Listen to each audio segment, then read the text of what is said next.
И бизнисмените и просветарите бараат да се укине задолжителното средно образование. Тоа се покажа како непродуктивно, бидејќи голем дел од учениците залудно го трошат времето. Наместо тоа, потребни се пракси кои ќе ги остручат младите луѓе на занаетите за кои во земјава има се помалку кадар. Велешанецот Трајче Трајков е собственик на керамичка компанија. Вели дека во своето работење се соочувал со ситуации кога матурант кој завршил средно електро не бил способен да врзе ниту сијалица.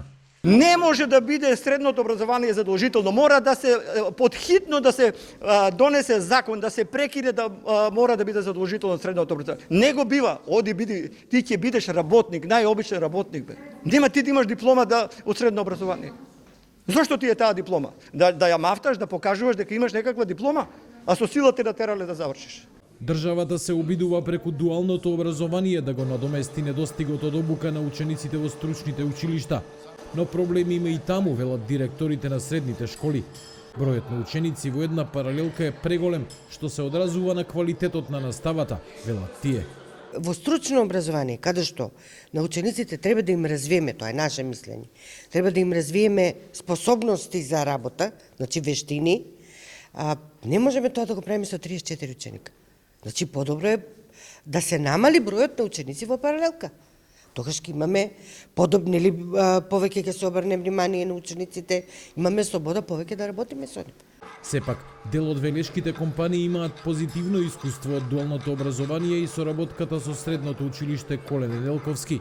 На надлежните им порачаа да го намалат бројот на ученици на пракса, за да можат поквалитетно да им се посветат на практикантите. Нивните барања ги слушна и министерката за образование Мила Царовска, која вети дека годинава струките во училиштата ќе се договараат со компаниите.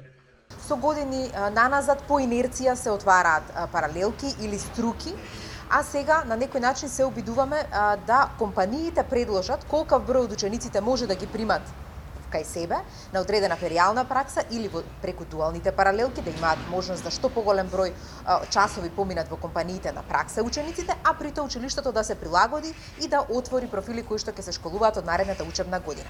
Градоначалникот на Велес Аце Коцевски го повтори ставот дека училиштата мораат да се прилагодат на потребите на реалниот сектор, отиво спротивно ќе се соочат со неатрактивност која во иднина може да доведе до згаснување на школите.